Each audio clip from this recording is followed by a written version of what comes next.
It's the last day in the month of June, the end of the first half of the year. And we have very important conversation this morning.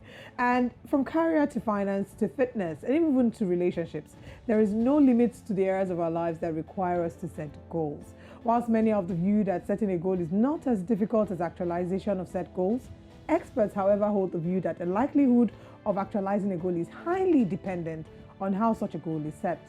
Now, as we wrap up the first half of the year and begin the second half, it serves as an opportunity for many to revisit the drawing board in order to assess their performance rate as regards the goals that were set at the start of the year. Remember, everyone starts with the New Year resolutions and new targets for every year. But studies have shown that less than 25% of people actually stay committed to their resolutions after just 30 days. Wow. And only 8% accomplish them.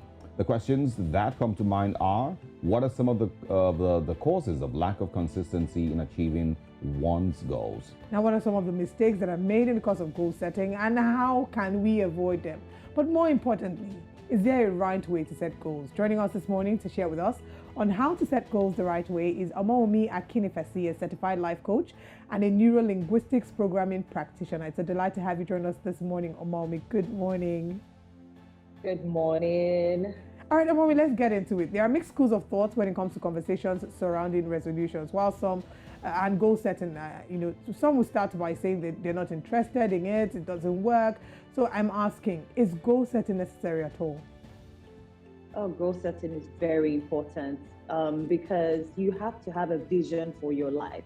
You have to have something that you wake up in the morning and that's what you want to do. If you don't have that, you find that you get discouraged a lot, or you go along with other people's plans and not your plans. And at the end of the day, you'll be worn out in your life because you didn't have anything you were actually looking to achieve. So goal setting is something that is so important and very paramount in our lives. I cannot emphasize that enough.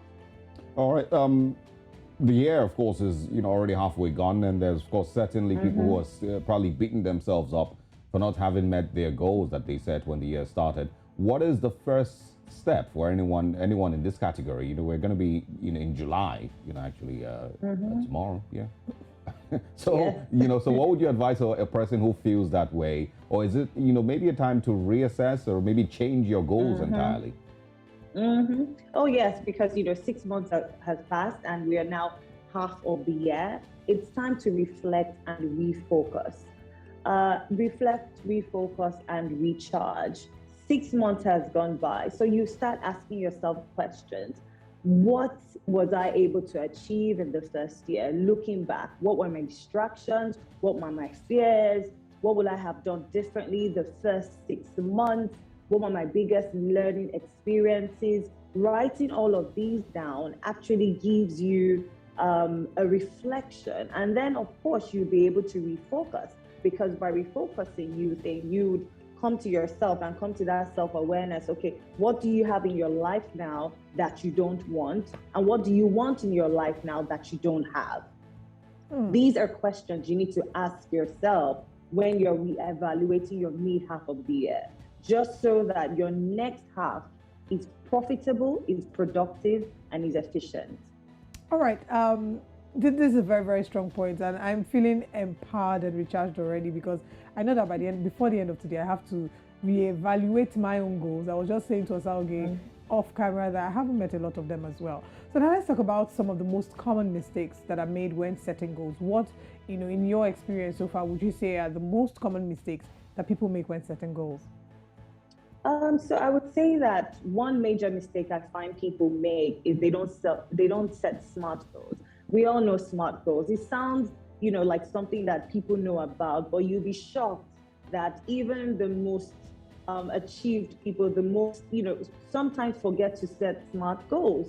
So your goal has to be specific, measurable, achievable, realistic, and time-bound. Most important, time-bound. A lot of people may set specific goals. They may be measurable, even achievable, but they do not put a time to it, because they just put a to-do list and say, oh, I'm going to do this, going to do this, going to do this.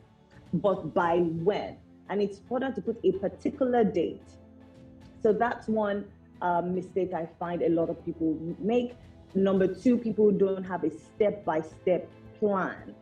They don't have a step-by-step of what they actually want to achieve. They have the goal, and it's sometimes vague, sometimes it's too small, sometimes it's too big. And when your goal is too big, it sometimes it's not within your circle of influence, and it's kind of exhausts you. When you think about it, you think, oh, so sometimes you have to be able to set goals that you know that are achievable.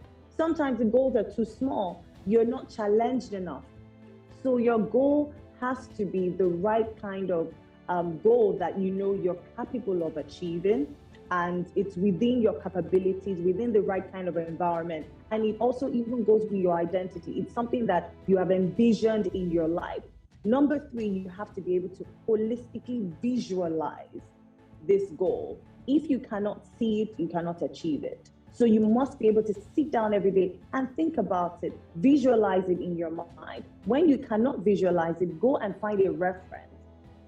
A reference is something that you can see, okay, you have this particular goal you want to achieve. You know somebody else that has achieved it. You ask them how they did it, and that serves as a reference. So it helps you, it empowers you to be able to visualize that goal for yourself. The fourth thing I find people do not do is have an accountability partner. A lot of people set their goals in secret.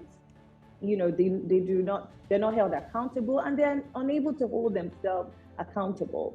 They're unable to have that self-discipline to account for themselves. So it's always very important as well to have an accountability partner, somebody that can hold you accountable to that goal, somebody that you would answer to when you do not achieve that goal over that period of time you have set it.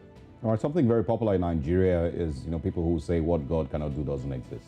So I want you, to quickly speak about those who set goals with prayer, and not necessarily realistic goals. And then also how to deal with disappointment. 6 months down the year, not much has been achieved, and of course you're already feeling like the year is gone already. You're disappointed. Oh, maybe you already set goals. You actually did work towards those goals, but you were completely disappointed at some point. So speak about, putting prayer side by side, setting goals, and also disappointment. So faith without works is dead. That's even what your faith says. So another mistake people make when they're setting goals is they just leave it for chance, faith, and hope. Now, while things happen, if you fail to plan, you plan to fail.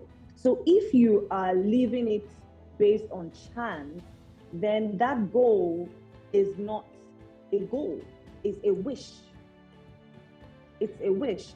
So, you can have your wish list, you can have your prayer list, but when it comes to setting goals, you have to set a plan. You have to make it specific. You have to make it measurable, achievable, realistic, and time-bound. Unless it's not a goal, it's just simply a wish. So when you say what God can do does not exist, yes, what God can do does not exist. But even God has given you the creativity, the mindset, and He has empowered you. Everything you have, everything within your power to actually plan and make things happen, within your capacity. So that's for that. And in terms of failure, failure is feedback. So that I'm sure within the first 6 months of this year, people have failed on some of their goals. That's why it's time to reflect and refocus. What were my distractions the first 6 months of the year? What will I have done better the first 6 months of the year? That goal that I failed to achieve the first 6 months of the year, what can I do to achieve it the next half of the year? And at the end of the year, if you still don't achieve some certain goals, of course, failure is feedback. Failure, you look into that failure and say, okay, why is it that this happened? You ask yourself questions. The most successful people have failed at some point, but that did not stop them from moving forward. You use what you learn within your failure to move to your 2023. Absolutely. So, yeah, and that's it. Thank you so much for exploring this conversation with us. We do hope that it doesn't stop at a conversation and that many people will take the time, even if it's just for an hour today, to review the first half of their year and then, explore plans for the second half. Do enjoy the rest of the day, Omaomi, and thank you once again for joining us. Thank you very much for having me. Have a wonderful day. And you. And you too.